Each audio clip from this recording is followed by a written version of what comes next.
Good morning. This is an AM edition of Crime in Congress, and I've had no caffeine, so... Scary. It's either going to be crazy or very, very mellow. I told you to go get a coffee before. I know, but I got a detox. It's a detox day. That's for January. No right. detox, no diets, no regular exercise can commence in my mind now until January. We are in the epitome of a gray zone where nothing matters and nothing counts against you or for you. It's like we're in the airport right now. Yes, we are in the airport. We're in the airport bar right now. Yeah. So no calories, no money doesn't count. Nope. Time doesn't really exist. Nope. Okay. So might as well just go full off the handle, and then January will come back. Correct it. Okay, yeah. I'll have to get a coffee after this. You've convinced me. All right, Sarah. Would you believe me if I told you that there is only 1 degree of separation between the restaurant chain and pizza and a notorious terrorist attack that paralyzed Washington, D.C. in the 70s? I kind of knew a little bit where this was going, so I do believe it. However, I am on pins and needles to figure out how. Well, unfortunately, I guess if listeners are clicking on this, they've already seen it, but this is a 2-parter. So we're just going to get through part 1 today. But I'm telling you, this one's worth it. Stick around for part 2. So if you live in the DMV, you might know that And Pizza found itself in a wee bit of trouble recently when it decided to name its new dessert the, quote, Marion Berry. Yeah, after the former mayor, right? Yes, exactly. So what exactly was the controversy? Was the dessert bad, or? I never had the pleasure, but I'm going to let you kind of discover the controversy along the way during the story. This is the story of the 1977 Hanafi siege, which starts with the story of the 1973 Hanafi Massacre. She's Sarah. She's Harley. And we're gaveling in another session of Crime in Congress.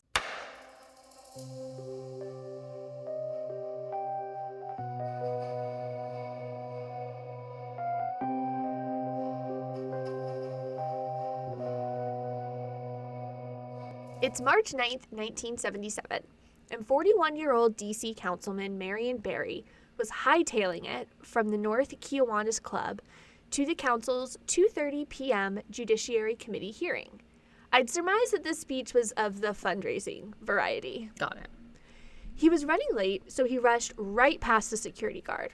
On any other day, this might not be that big of a deal. But today, it would nearly cost him his life. Now, we're going to hit pause on the events of March 9th and take a little trip back in time to January 18th, 1973, about 4 years earlier, where, trigger warning, a gruesome crime is about to unfold. Let's get into it. I also want to make a note for this episode that I'm doing my best with these names. I spent all morning on pronouncenames.com. The most reputable source exactly. there is. And B, this was a tough story to tell because baked into the news coverage of this case is a ton of anti-Black and anti-Muslim sentiment. And so I kind of had to sort out fact from fiction as I was reading these old news articles a little bit. Okay. So did my best with it, though.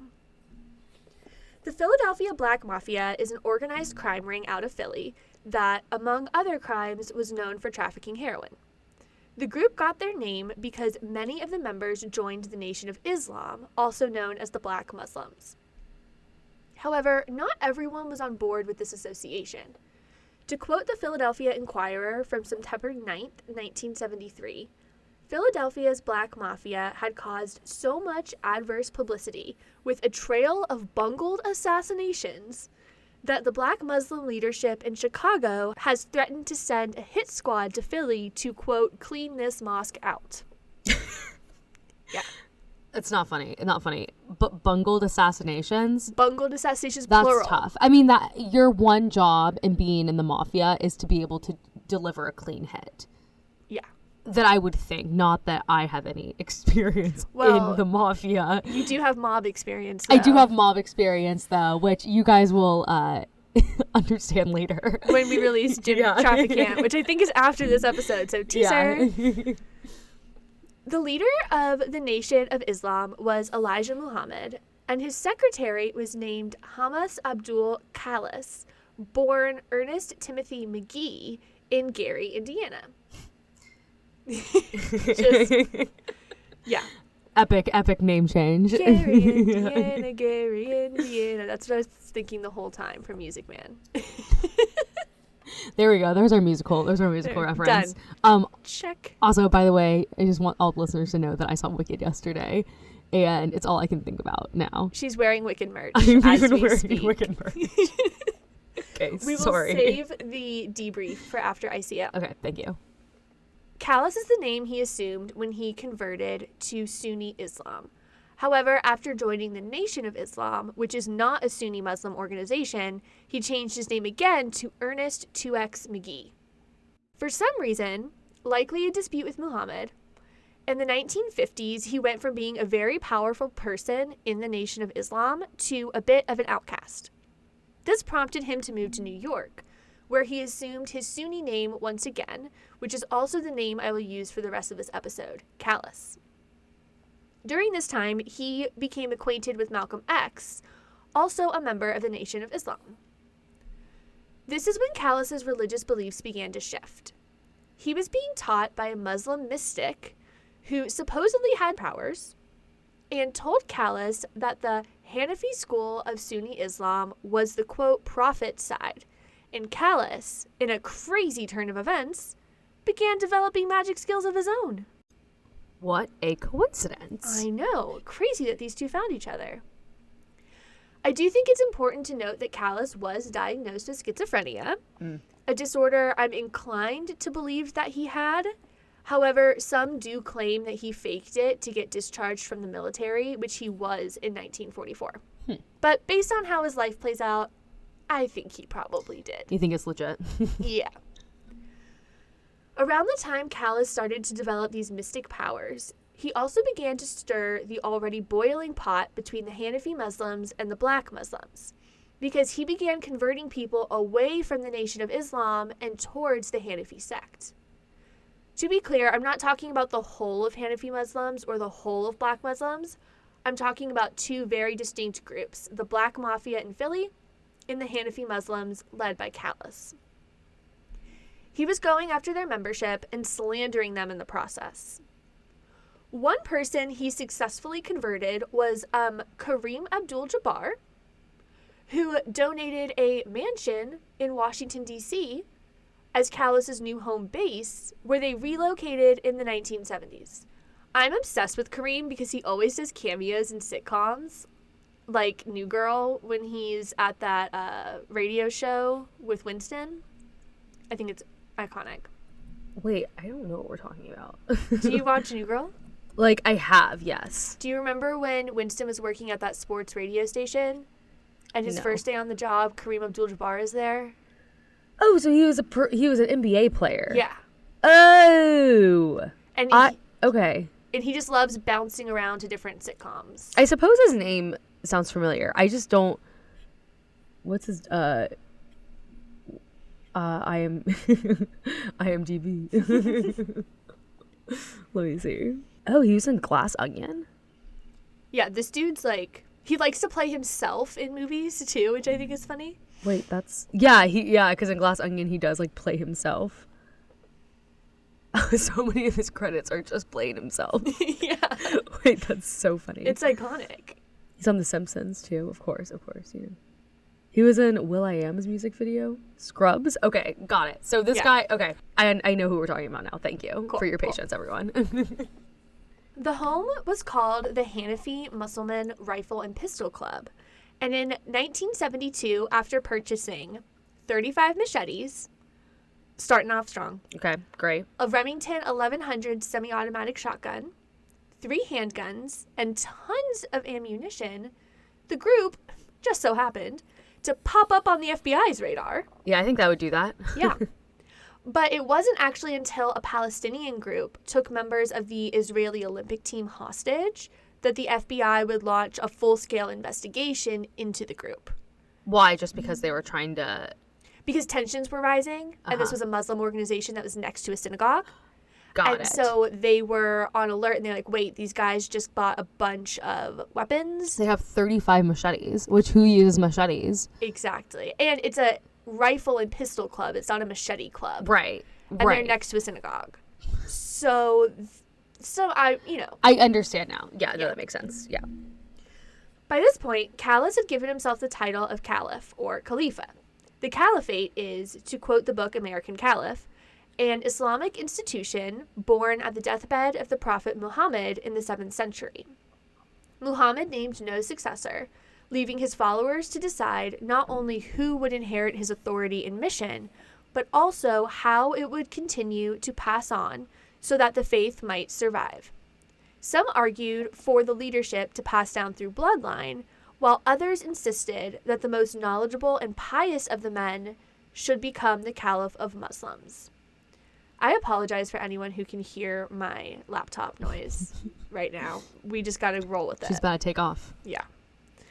This debate ended up being what divided Muslims into Sunni and Shia. Mm-hmm. Sunnis believed that the leader should be elected. And Shia is through the bloodline. Yes. Right. And Callus is Sunni. Yeah. Okay. That was my other question. Yeah. Yeah.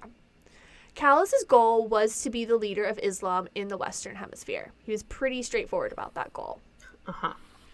Unlike the Sunni Muslims, who were primarily interested in fighting with the Nation of Islam, like that was kind of their big group that they were against. Wait, so the Nation of Islam, are they Shia? They're neither. I don't believe okay. they're either. I think they're their own branch. Okay, got it. Callus was an equal opportunity hater and seemed to have beef with just about everyone. The Nation of Islam were heretics. Martin Luther King was a misguided fool. Pan-Africanists were unpatriotic. The list goes on. Mm-hmm. He also had a lot of failed, though some successful, crime attempts, including multiple bank robberies. All right. The fact that this is a crime podcast and I'm just brushing past assassination and bank robberies lets you know where this is getting crazy.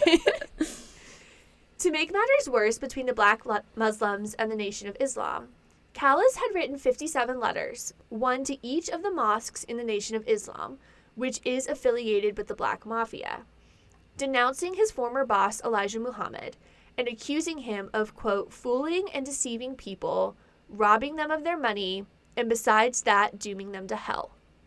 One of the ministers responded, writing, quote, not only do I say that you are a hypocrite and jealous, you are less than a Muslim. If I were you, I would try to clean my own house before I tried to clean that of someone else. Sir, I believe this is a risky business. Boom. Yeah. Trouble was brewing between these two groups, clearly, and it was about to boil over in the worst possible way. To quote the New York Times, Black Muslims were angered over Callus's campaign to depose Black Muslim leader Elijah Muhammad in a feud over religious teachings. The Hanafi leader feels that Mr. Muhammad is a false prophet who preaches race hatred, contrary to true Islam, which Mr. Hamas says is colorblind. Basically, Callus is over here being like, I don't hate you because of your race, I hate you because of who you are as a person. Which is how you're supposed to hate people, by the way. Yes.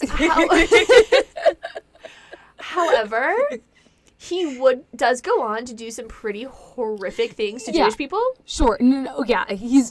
I am in no way saying we should look up to this man. I'm just saying that is an accurate description of how you should hate people. He's hating the right way, but I don't believe him. He does discriminate based on race, as we'll see. On this fateful day in January 1973, a group of Black Mafia members, remember they're the violent group within the Black Muslims, but not all Black Muslims are Black Mafia members, arrived in Washington, D.C. to pay Callus a little visit. Uh-oh. Warning, this is about to include violence against children. Oh, no. The men used a ruse to get into Hanafi HQ. They showed up at the door and pretended to be interested in buying some of their books to learn more about the religion. After the two men were let into the home, they said, "This is a stick-up," and at least 5 more men rushed into the home. And that, my friends, is why you don't answer the door for strangers. Precisely. However, they did have a ruse going on. They It was just did. complicated. Yeah. But it was a very simple ruse. Yeah. Listen, as we have perhaps learned, I fall for those kind of things all the time. Fair. But, and I read somewhere that the books they were selling were only $1 because they wanted to get them out everywhere. And so, like, there wasn't even a financial motivation to let these guys in the house. Interesting. They then proceeded to kill the home's occupants methodically and one by one, execution style. I'm going to tell this story from the POV of Callus. He wasn't there, but his daughter, Almina, told him her account of the massacre as she, a survivor, lay recovering from gunshot wounds in the hospital. This is going to be a long one, but it's worth it. If you don't want to hear this, skip forward about a minute and a half. They tied up all the people. Dodd was killed first. He was taken to the 3rd floor and shot. Abdu Noor was shot in the bedroom. The men forced one of his wives, Bibi, to watch them drown 2 of the children in the bathtub upstairs. Then they took her to the basement for her to watch them drown my granddaughter, 9 days old, in the sink. And then they shot Bibi. The 2-year-old was killed by drowning in a powder room. It was taken upstairs to the tub with the others. My 10-year-old son was killed upstairs on Dodd's bed. Almina was put in Dodd's closet and shot. The one man who took her upstairs told her, "You know your father wrote those letters, don't you? Don't you know he can't do anything like that?" He put her in the closet and shot her once. He left her in there, and she could hear them talking. One man was questioning whether she was dead, so he went back in and shot her again. Then she heard clicks as the gun jammed. Both Bibi and Almina still had a pulse when first responders arrived and were sent to the hospital for treatment. However, only Almina would survive the shooting. Wow. That's really brutal and really tragic. Oh, God. Can you imagine how scared the kids were, too? Oh. How many people was that? 7 total. And 7 total? This is the biggest mass murder in Washington, D.C.'s history. Wow.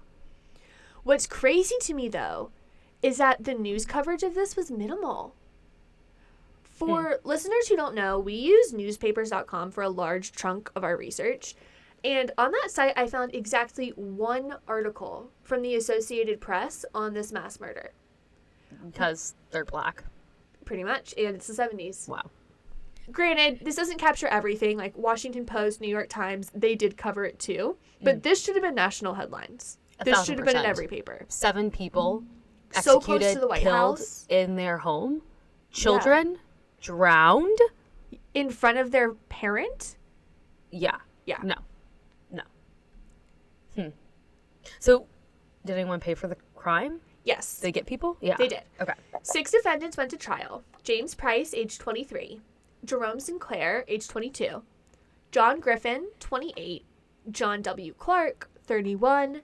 Thomas Moody, 20. And William Christian, 29. However, only John Clark, Theodore Moody, and William Christian would be given a life sentence. If you are new to true crime, it's important to note that a life sentence is only about 20 years.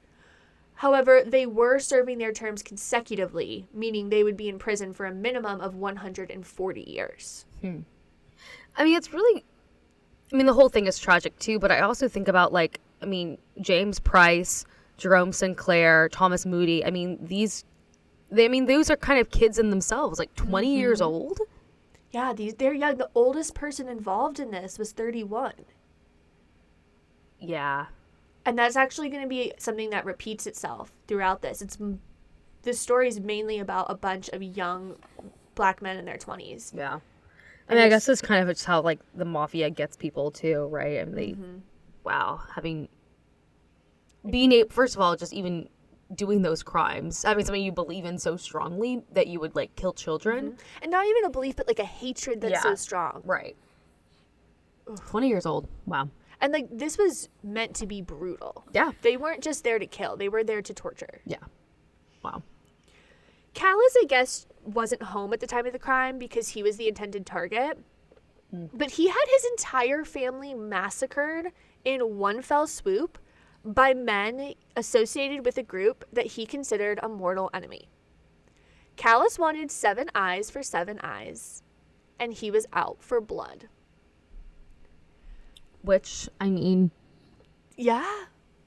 Again, I think something that you've said, too, is, like, it's always admirable when folks can forgive. But when something like this happens, how could you... Yeah.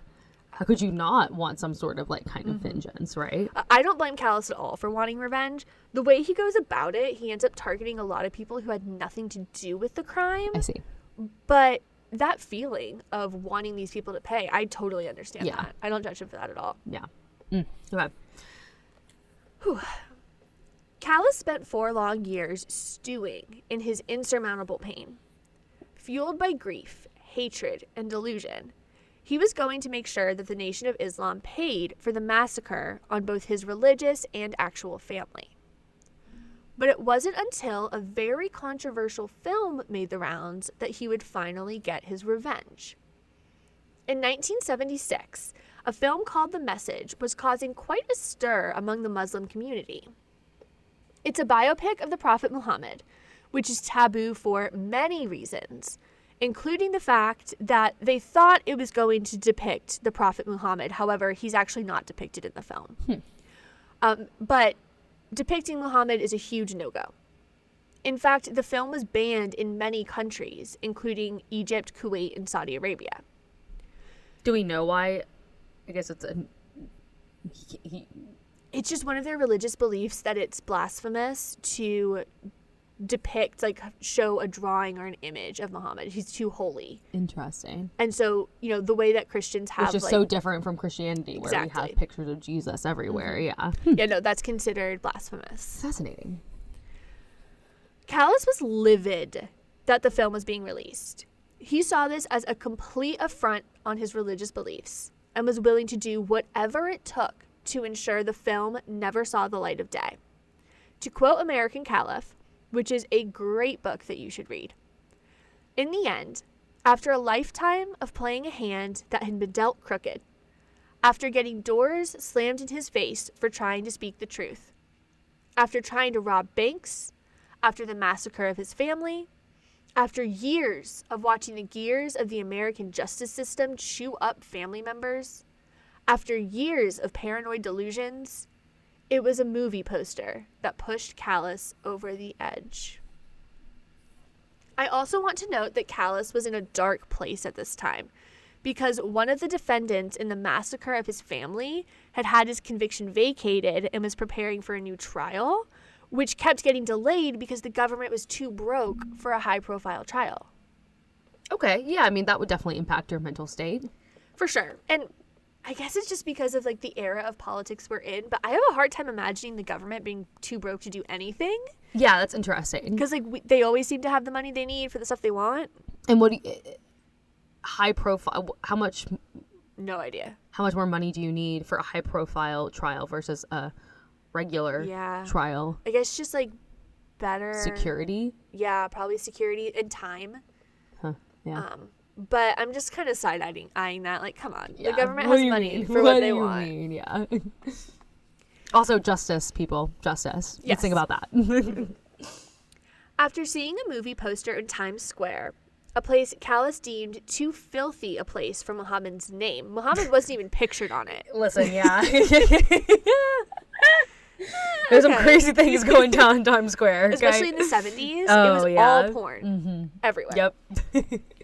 Callis believed that he was seeing a sign from Allah, and now was the time to act. Callis returned to D.C. and paid the Hanafi Center's phone bill early, as he didn't want it to be disconnected if he died in a forthcoming struggle. And on March 9th, 1977, the day the film was set to be released, his plan was put into motion. It was the first day that really felt like spring in D.C., which could only mean one thing. The cherry blossom bloom was right around the corner. Oh, yeah. The Instagram Super Bowl from the DC area. Exactly. I've actually never gotten my like iconic cherry blossom photo. What? I need to. I've gotten some okay By the tidal ones. basin, you gotta yeah. That's where it's at. I need to get like actual good photos. Gracie, my sister, has a film camera. I might make her come down with me. You should. And do it because that'd be great. Invite me too. I want some film. Let's do it. It was a normal workday at B'nai B'rith International, the headquarters in D.C. for the oldest Jewish organization in America. This is an L-shaped building on Rhode Island Avenue near the Gramercy Inn. The building was being renovated, meaning clicking and clanging and men coming in and out were routine by this point. While Washington got its day started, Abdul Latif, a Hanafi Muslim and friend of Callis, picked up a U-Haul in Maryland and drove it down to the Hanafi Center, the home paid for by Mr. Kareem Abdul-Jabbar. You're not going to let that one go. No, I find it fascinating. And actually, Callis was friends with Muhammad Ali, too. Yeah. Fun. Even by DC standards, he's super connected. Yeah, seriously. When Latif, the one with the U-Haul, arrived at the home, Hanafi men quickly began filling the back of the 24-foot truck. Sarah, can you guess what they were carrying? Machetes, semi-automatic weapons, guns, ammo. The next thing that came to my mind was nets. I don't know why. So I have to go with nets as well. Nets? Yeah. Okay, nets. To trap people in. Let's go with it. And you're not wrong. I was partly right. Yeah. Yes. Quoting American Caliph, they filled the truck with shotguns, high-powered rifles, revolvers, semi-automatic handguns, 9,000 rounds of live ammunition, more than 40 knives, machetes, and swords, as well as an assortment of other weapons like grots, throwing stars, and panji sticks. There were dozens of clubs and hatchets, as well as crossbows and arrows. There were also gas masks and large canisters of gasoline. Cool. So this is enough for a small war. Yes. Essentially. This is an artillery they have going on here. I do like the throwing stars. I wonder, because you can have do they have experience? Have they been practicing with the throwing stars? Because that is a tough technique to master. It's one thing to have a semi-automatic weapon, but it's another thing to be good at throwing stars. Yeah, there are varying levels of competency with these weapons here, and just competency in general. So okay. I think they just wanted to throw everything at the wall and see what sticks. Yeah, who knows? Throw every star. You could discover a new talent in the midst of a hostage siege situation. I think they just wanted to feel like badasses, truthfully. Yeah, no, I think that makes sense. They're like, we have them. If we need them, we have them. Also, can you imagine if there was a fire on the U-Haul? Oh. With the gasoline and all of the live ammo. That would be a bomb. Yeah. That would be a bomb. They were basically driving a bomb. Overkill. Overkill. Exactly. Yeah. The U-Haul left the home around 11 a.m. Here's who was in the car. Latif, the one who picked up the U-Haul, was driving because, contracts. They're not going to break that rule. They abide by the U-Haul contract. Okay. Yes. Yeah. One thing's for sure. I signed my name on it. I'm driving it. 4 other members of the Hanafi Muslims were in the car as well, including Abdul Salam, Abdul Adam, Abdul Shahid, and Abdul Hamid. Abdul Hamid was the only one with a secret, though. Callis had slipped him a handgun and ordered him to shoot the other men in the car if they tried to go off script. He was also the youngest in the group. How old was he? Early 20s. Which is, again, this idea that Callis used young, impressionable men to further his goals. Totally. Before the frontal lobe has fully developed. Exactly. Right. Abdul Razak was driving Callis in a car following the U-Haul. Interesting that I guess he's just too good to drive in the U-Haul or something. And, I mean, it's pretty packed. Right. So, they got some stuff in there. The men pulled up to B'nai B'rith. Callis, armed with a gun beneath his trench coat, walked inside with some men trailing behind him like a pack of wolves. When the security guard wasn't looking, Callis pulled the gun and placed it just breaths away from the man's face. "Get the guns out," Callis screamed. Like clockwork, the men began unloading the weapons from the back of the truck and taking them upstairs through the elevator. Question: are there any witnesses around? So yes, people outside of the building did see this, but the men kind of blended in because of the construction workers. Oh, so if they're like hauling like crates around, it's kind of like, okay. And there were a few passersby who were assaulted in all of this. So, like, eventually people caught on. I see. But they had a really good ruse going with the construction. That helps them out a ton. Okay, and then the people inside? Every single person who came in contact with the intruders were pistol whipped, dragged into another room, and tied up. Okay, I see. Yeah. Definitely not construction workers. Yeah. I see. Has your contractor ever pistol whipped you and then tied you up? No, he hasn't. Fingers crossed. Yeah. Fingers crossed. Let's hope we hire the right people next time. They proceeded to go floor by floor, the construction noise drowning out the cries for help, assaulting, controlling, and tying up every single person inside the building. One man, Wesley Himes, was stabbed with a machete and shot twice in the arm by Abdul Adam. By the time he made it to the rest of the group, his thumb was dangling by a thread. In this room, the intruders had their victims, this stuck with me, I don't know why, lay face down in piles on top of one another. What? Yeah. One of the people said that when they walked in the room, they thought everyone was dead based off of how they were laid. Oh, gosh. Oh, wow. By the time they reached the 7th floor, where all of the executives were, word had gotten out that there were violent men taking over the building. Instead of calling the police, though, people locked their doors and hid, which, I get, but we need to be calling the police here. What if we locked our doors, hid, and called the police? That's the dream. In Yale Goldberg's office, people huddled in panic silence as Lateef kicked in the door and, with a long rifle pointed squarely at the victims, said the following, which is one of the creepiest things I've ever heard in my life. "Looks like we found our rabbit. Why didn't you open the door?" Oh.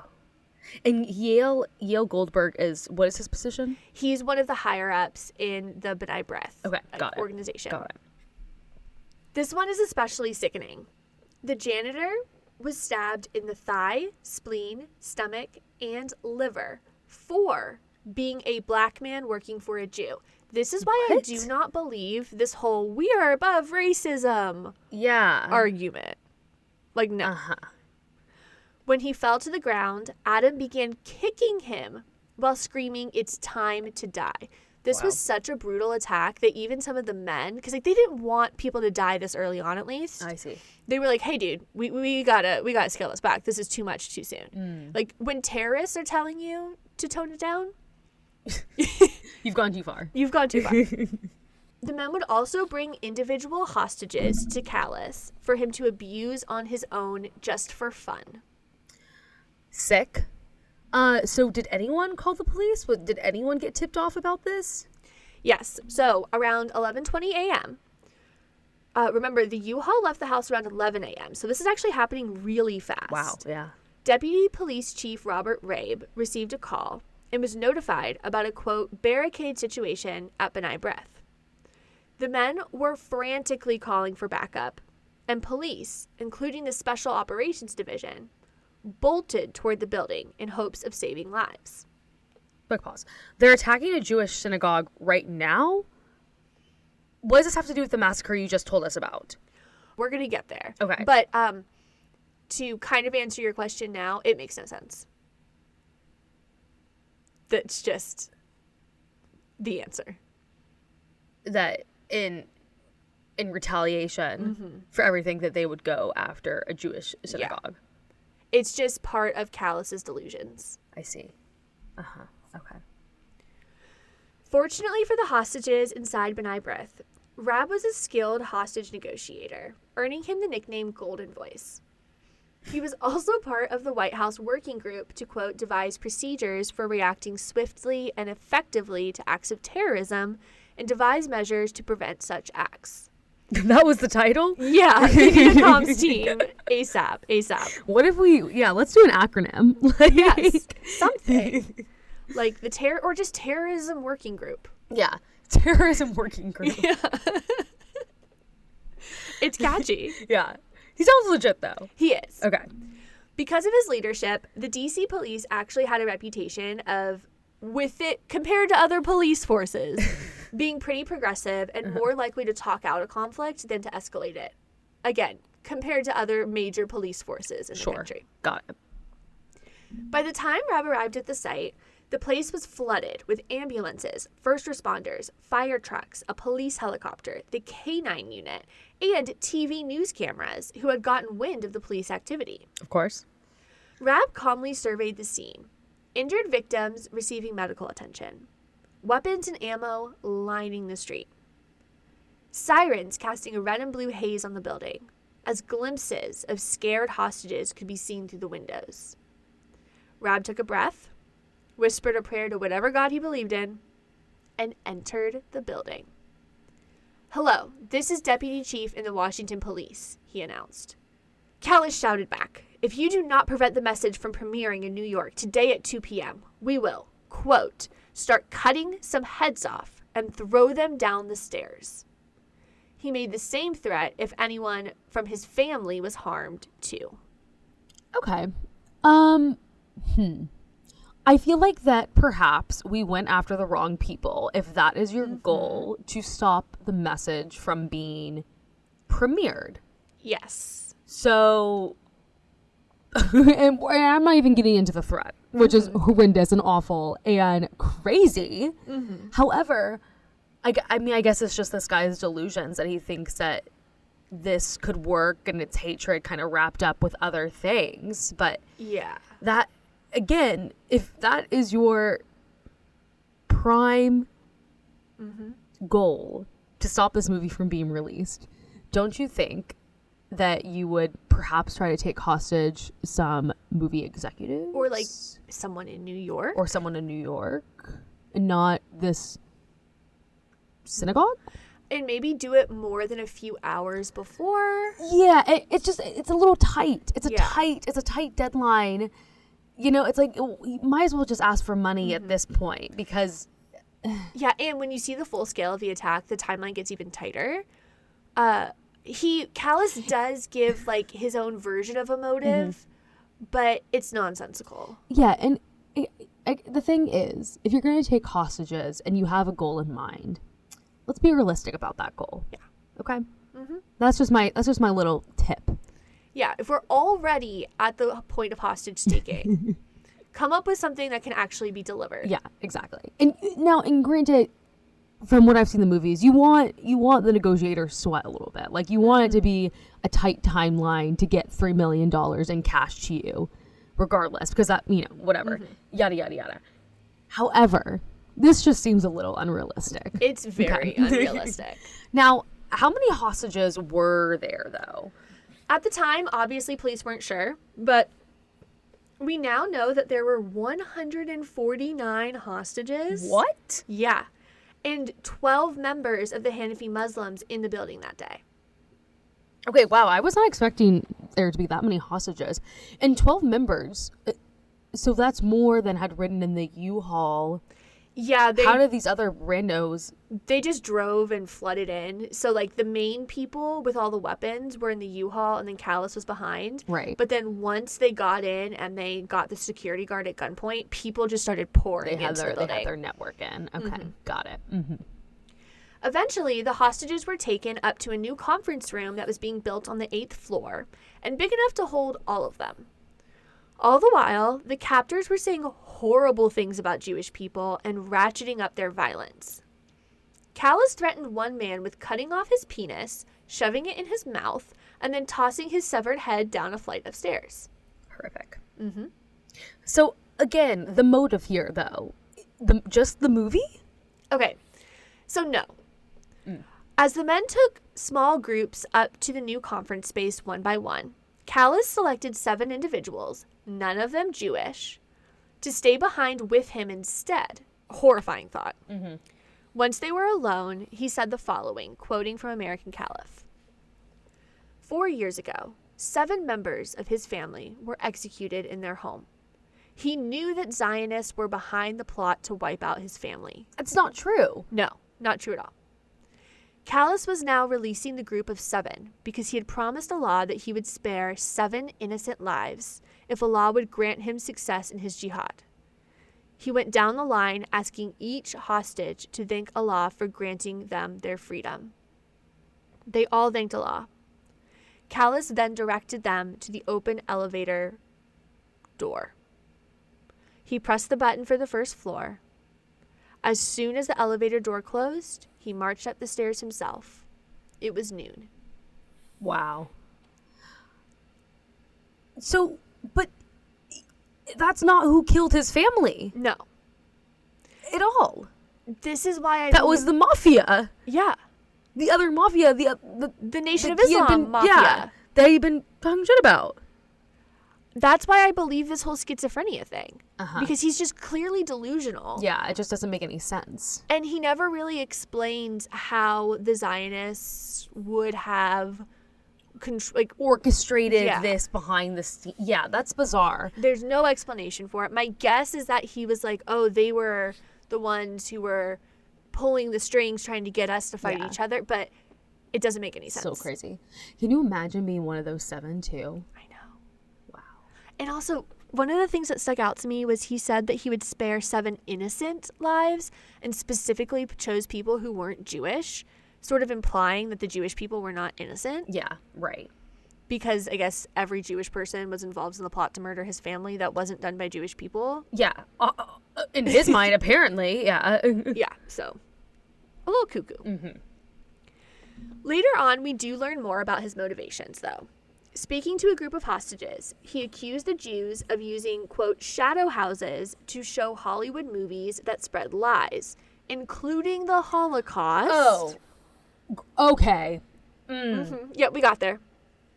Oh, and also, the Jewish people ran the CIA and were responsible for the South African government's killing of innocent babies. I'm so tired of anti-Semitism. I know. It's just, it makes no sense. I'm tired. A total of 128 hostages made it to the room.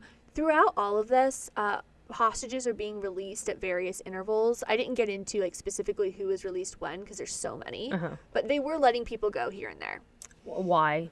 Just because they were running out of space? Or? I think so. And this was kind of a haphazard, like not haphazard. It was well orchestrated, but each of the individual men kind of had their own thing going on. They're not professional hostage takers. Exactly. And I think some people escaped. I also think that they were a bit overwhelmed because 12 people, more than 100 hostages, they had to get that number down. Yeah.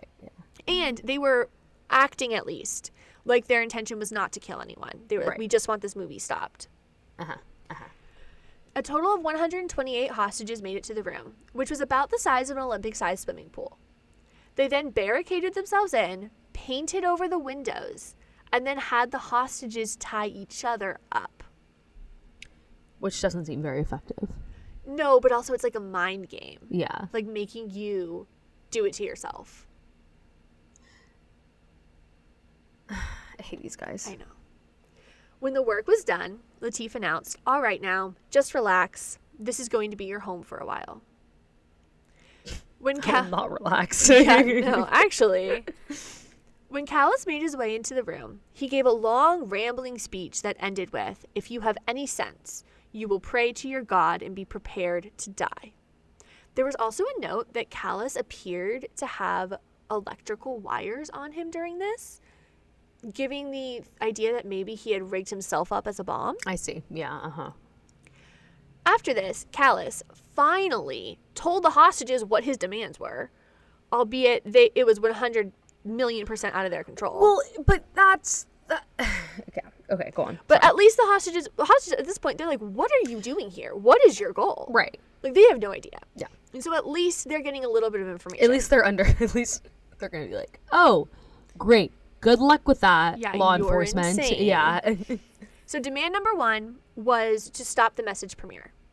Demand number 2 was to have the men who murdered his family delivered to B'nai B'rith. Most of them who are in prison right now. Yeah.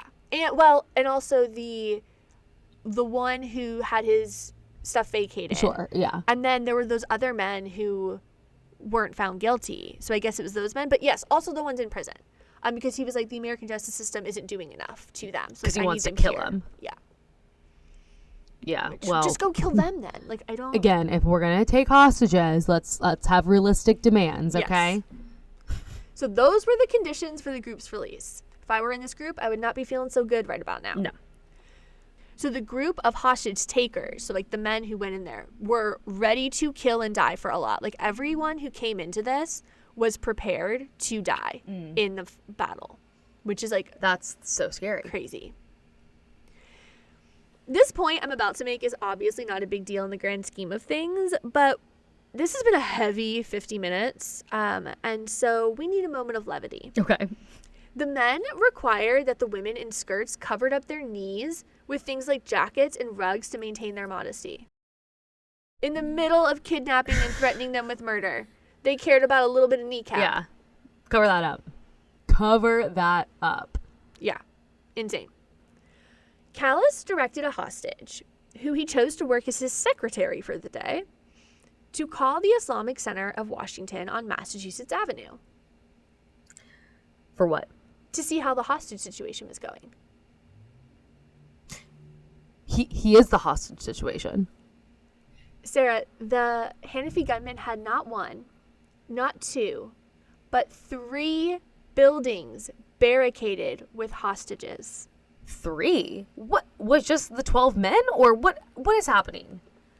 So just after noon, 3 Hanafi Muslims, armed with guns, made their way to the Islamic Center in Washington, D.C. This is on Embassy Row. The 3 men knew the place well because they attended prayer and classes there. So they knew to time their attack with one of the 5 prayers, which was when the men would leave and the women would be left staffing the front because women don't have the same prayer requirements in Islam that the men do. I see. As the 3 brothers, like actual from-birth brothers, made their way to the building on Massachusetts Avenue, they armed themselves with guns, gasoline, and a literal trunk load of ammunition, way more than they needed. Then immediately, the pack headed to where they knew the women would be and quickly took them captive before threatening to, quote, blow your heads off if you don't keep still. Okay. So, got it. So we've taken over a synagogue, but now, because the Jews they did this to they were behind this attack on your family, but now we're going to the Islamic Center and we're going to take people hostage there. So how does this fit in? Who is the target there, I guess? The main target of this attack was the Imam Abdul Rauf, who was leading prayer in the mosque at the time. I'll get to why he was the target in a moment. Okay. After he exited the mosque, he was surprised to find the door to his office locked. He put the key in the door and was assaulted with the sight of papers strewn across the ground. Before he could comprehend what was happening, a gun was stuck into his back, and he was being dragged by the collar to line up with the women they'd taken previously. It's just all these people are just going to work, you know? Like, they're just at work. Imagine if you're already kind of having like an off day, you know, like you spilled your coffee on your dress, or like the copier jammed, you're in a bad mood, you got in a fight with like your husband earlier today, and then this happens. Or can you imagine calling in sick to work this day and then getting caught up the next day? So like, what happened? They're like, why is no one here today? Why is there caution table around the building? What's going on? So one by one, the invaders took captives at gunpoint, incapacitating them the same way they did at B'nai B'rith. In total, they collected and barricaded 11 hostages. So a much smaller operation here, but like still. Now, do the cops know about this one? Yes. A UPS delivery man was in the area when he watched the entire thing go down. Wow. Crazy sight. He did call the cops, and by 1:11 p.m., remember, there weren't cell phones in everyone's pocket, so he probably had to go find a phone, even though he saw the whole thing play out. Police had been notified of a second hostage situation with a very similar MO. This is turning into a full-blown nightmare. I don't know how many high-stakes hostage situations the force was able to handle at one time, but I have to imagine they were near capacity. Right. Yeah. And to complicate matters even further, the police had no access to the airspace above the Islamic Center because it was in a high-security area near the vice president's home. So they'd have to get Secret Service permission. And if you know anything about the Secret Service, you know they move slowly. Yeah, that's... Yeah. It's a toughie. Rauf, along with the rest of the hostages, had zero idea why they'd been targeted. Yeah, I'm sure. Yeah. Rauf was pretty sure he was in some hot water, though, because he was the target of the brunt of the abuses by these three men. Finally, a phone call from Callis put everything into perspective. Into Callis's perspective, at least. Right, sure. Quoting American Caliph, Rauf was a traitor, a coward, a sellout, Callis said. He had known this for a long time, but there was no better proof of that than the movie about to play in a New York theater in half an hour. Why had Rauf, from his high perch at the Islamic Center, allowed the Prophet Muhammad to be disgraced in this way? Rauf critically had zero connection to this film, and had even written an article denouncing it 10 years earlier when I guess there were some rumors starting to float that this film could be happening.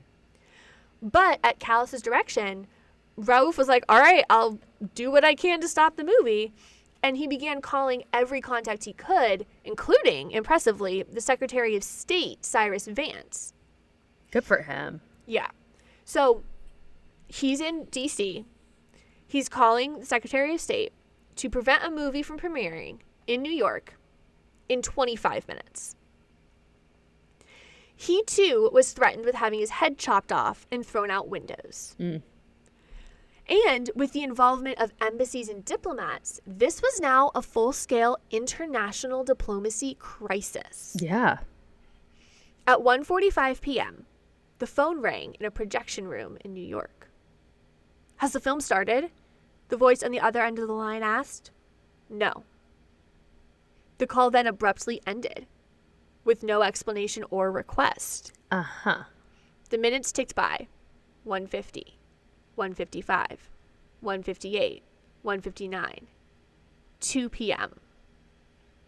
The lights dimmed, and the movie premiere began. No.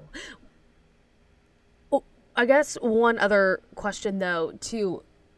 Since there are no cell phones or anything at this time, could we have not lied and said, yep, we got it. Movie's done. You know what I mean? Who's he gonna... We will, as we find out, 2 p.m. was on a hard and fast deadline. These negotiations are going to go on for a while. So I'm actually not sure if it was ever communicated to these men that the movie did premiere. They might have been lying. And during the negotiations. They might have been like, yep, we got it. Let's now negotiate. They have no idea how connected these men are. Like, what if they had someone in the movie theater? Who was watching it. Yeah.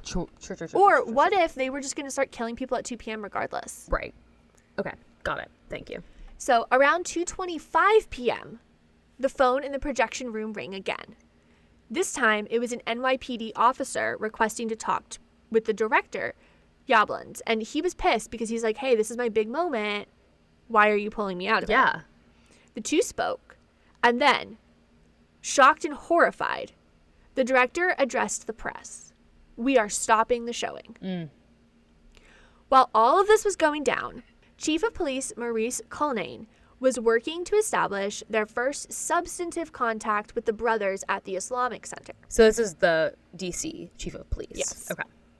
Just before 2 p.m., he was able to talk to the brothers and confirm exactly what everyone was already assuming. The attacks on Embassy Row and B'nai B'rith were connected to the Hanafis. Because they were pretty sure, but they didn't know for sure that these two attacks were connected. Okay. Got it. They then proceeded to have the following conversation. Sarah, it's time for some roleplay. Yes! Chief Cullinane, I'm going to send your sharpshooter some heads to practice on. You're taking me for a joke? We are not taking you for a joke. We're going to move them. I know it hurts.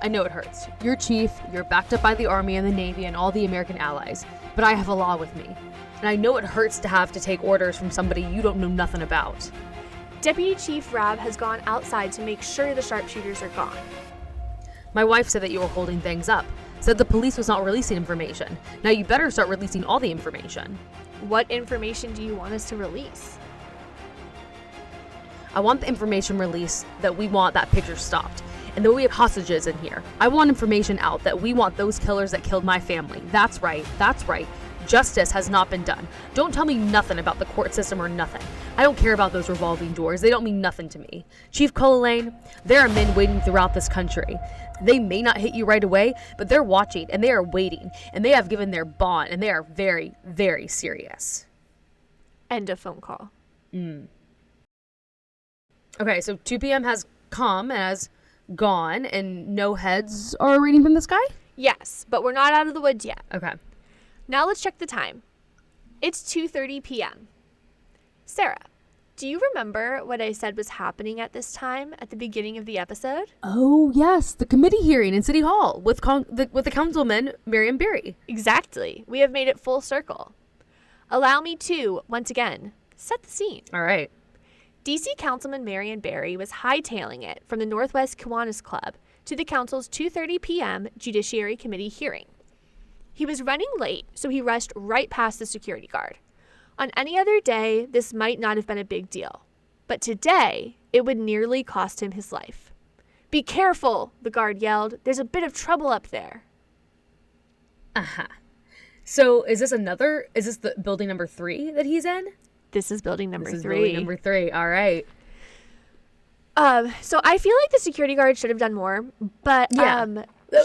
A bit of trouble. Yeah, a bit of trouble. Come on. But he did end up catching Barry and riding up in the elevator with him just to make sure things were kosher. And nothing is going well. No, nothing's going well. And although don't cast any blame on him because he pays a very steep price for this mistake. Oh no. Barry made his way up to the council chambers and unknowingly right into the scene of a violent crime. Quoting an account from security guard James Yancey, "There was this guy who had his back up against the door. Before we knew what was happening, the dude spun around and was firing. I heard 2 shots and we dived to the right," said Barry, quoting from the Washington Post. "And then I felt a hot, burning sensation in my chest. I knew I'd been shot. The worst part was I didn't know my condition. I kept calling for a doctor. People grabbed me and took off my coat. More shots rang out and Barry lay bleeding on the chamber floor. 'I've been hit,' he cried. 'Don't go out in the hall.'" But Barry wouldn't die that day. Instead, a 24-year-old reporter named Maurice Williams would become the Hanafi Muslims' first murder victim of the day. He was in the building to cover a 2:30 p.m. press conference. On the way up, he joked with his colleague that they were in for, quote, "a real bore." Oh. Yeah. No. Barry was hit by the ricochet of a bullet, Oh. but Williams took a direct hit and died on the 5th floor of the district building. That's what I kind of was saying earlier. I mean, these people were just, again, this is going to be a real bore. Such a bummer of a day. Yeah. And then you die. Life is Awful. weird. Yeah. Awful. One kind of funny anecdote I want to share, again, just to bring some levity here. The elevator operator found himself staring down the barrel of a gun and said, quote, "My God, it's just like on TV." Now that's a Crimestituent right there. Come on now. For sure, for sure. Like the other attacks, the Hanafi Muslims entered the building inconspicuously, then used weapons in their jackets to subdue and tie up their victims.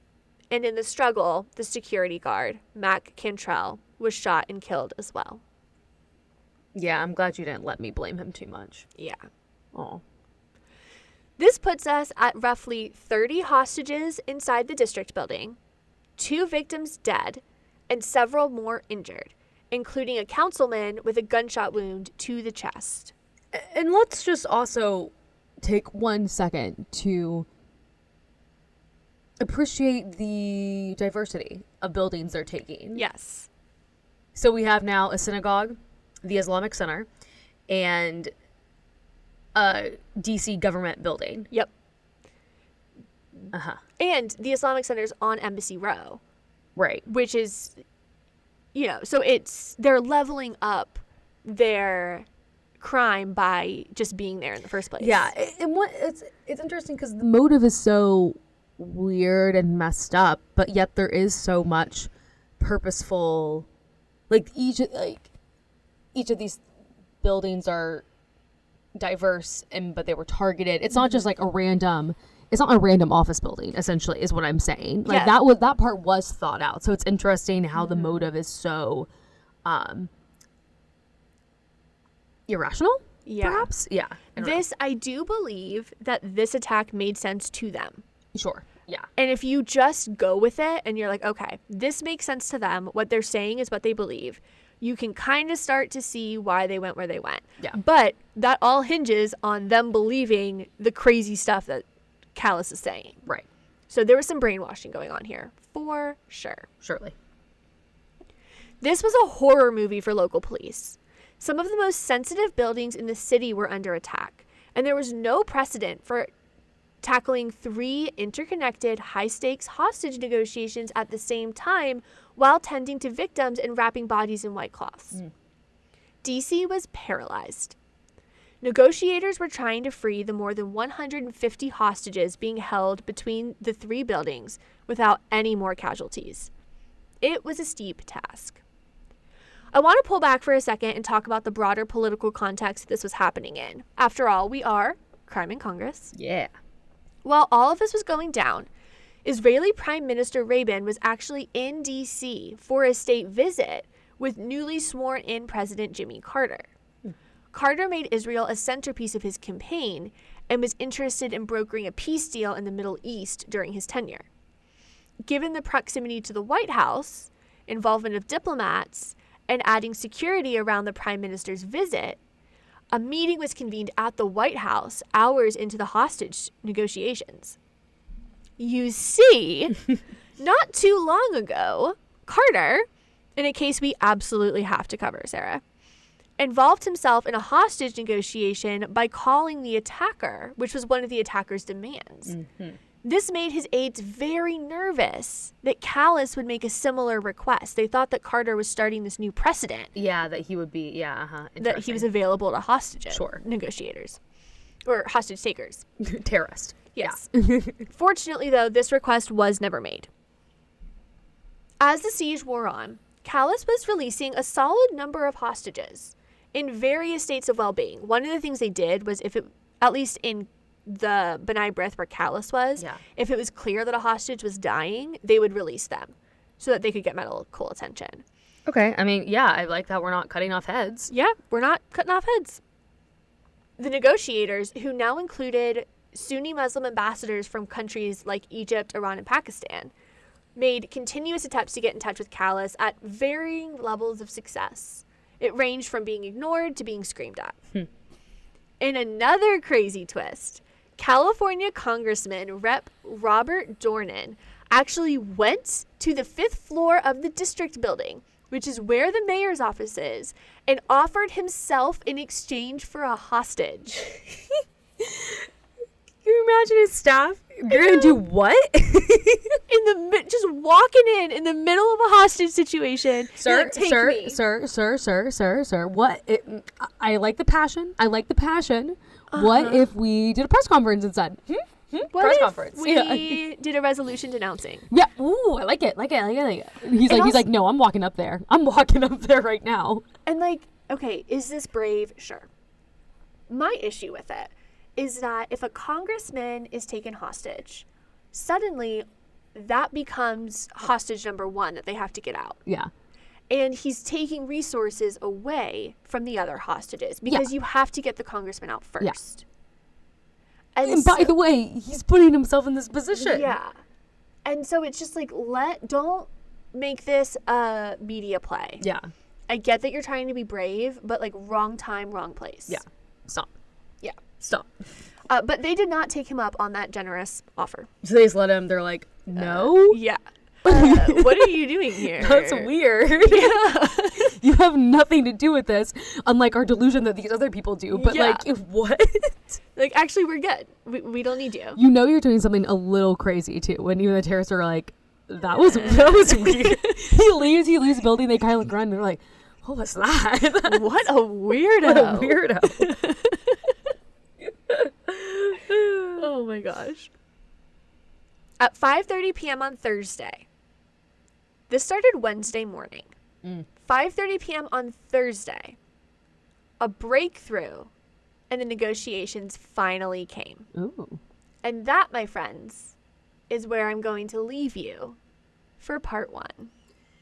Well, that was mean. I know, but I promise it's worth it. There's so much more to get into. So basically, the next episode, we're going to talk through the negotiations, how this all played out in court. But then we're going to spin off and talk about Mary and Barry and how And Pizza is connected to all of this. I am unofficially calling it And Pizzagate. I love it. I love it. So you heard it here first, folks. That's it. That's what we're calling it. Well, yeah, we'll get into all of that. And I don't know anything about really the scandal as much. I mean, I know generally what it is, but I'm just going to tell everyone that I'm still eating And Pizza. I love And Pizza. The Dirty Bird is my favorite pizza there, and I have to continue getting it, and I'm sorry. See, I have my own... I'm sorry for who I offend. I have my own beef with And Pizza because they left Rayburn. Oh... Which was like the best food option in Rayburn. Right. Rayburn is one of the house office buildings for the Capitol. And so I'm feeling it feels personal. I feel abandoned. It was because of you. Yeah, it really was. It was because I used to go every week and then I started to care about my health. So I stopped. Oh, and then they couldn't afford moved. to stay open yeah, anymore. Interesting. But they introduced me to Goat Cheese on Pizza and I will forever love them for that. They got good pizzas. Mm-hmm. So yeah. Stay tuned for Pizzagate. And Pizzagate. And Pizzagate. Mary and Barry and how this hostage negotiation wraps up. I can't wait. Until next time, Sarah, do you want to gavel us out? Sure will.